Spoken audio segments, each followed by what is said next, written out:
पाकिस्तानच्या हल्ल्यात राजौरीच्या अतिरिक्त उपजिल्हाधिकाऱ्यांचा मृत्यू झालाय। राजकुमार थापा यांचा पाकच्या हल्ल्यात मृत्यू झालाय।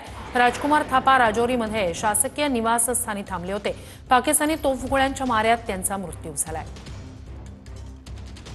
पाकिस्तानकडून जम्मू काश्मीरच्या वेगवेगळ्या हद्दीमध्ये शेलिंग्स त्याचबरोबर ड्रोनच्या माध्यमातून हल्ला करण्याचा प्रयत्न केला जातोय। ड्रोनचे हल्ले जरी भारतानं निष्क्रिय ठरवले असले तरी हवेतच त्यांना हाणून पाडलेलं असलं तरी मात्र शेलिंग्स जो आहे ते बऱ्याचशा प्रमाणामध्ये राजौरीच्या वेगवेगळ्या भागामध्ये पडलेले आहेत आणि यामध्ये एकूण 3 जणांचा मृत्यू झालेला आहे। सध्या मी जिथे उभा आहे तिथे राजौरीचे अतिरिक्त उपजिल्हाधिकारी राजकुमार थापा यांचं हे शासकीय निवासस्थान आहे आणि इथे जे शेलिंग्स पडलेले आहेत त्यामुळे आपण पाहतोय की जे काही तोफगोळे पडलेले आहेत त्यामुळे हे नुकसान तर झालेलं आहे, मात्र या दुर्घटनेमध्ये त्यांचा दुर्दैवानं मृत्यू झालेला आहे।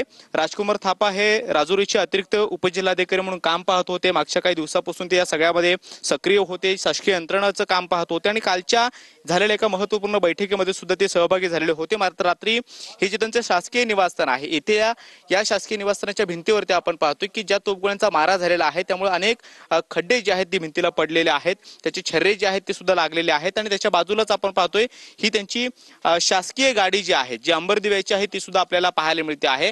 या गाडीवरती सगळ्यात पहिल्यांदा शेलिंग्स पडलेलं होतं आणि जो आवाज येत होता किंवा जे काही धमाके होत होते त्यानंतर ते काही वेळासाठी बाहेर आलेले होते आणि त्यानंतर पुन्हा आतमध्ये गेले। त्यावरून पुन्हा एकदा शेलिंगचा मारा त्यांच्या घरावरती झाला आणि जो हॉल आहे ज्याची दृश्य आपण पाहतोय खिडकीच्या आतमध्ये बाजूला आपण पाहतोय की लोखंडी गज जे आहेत ते सुद्धा तोडून आतपर्यंत हे जे शेलिंग्स आहेत ते गेलेले आहेत। कॅमेरामन रोहन पवार सोबत मी कृष्णा सोनारोडकर, TV9 मराठी, राजौरी, जम्मू काश्मीर।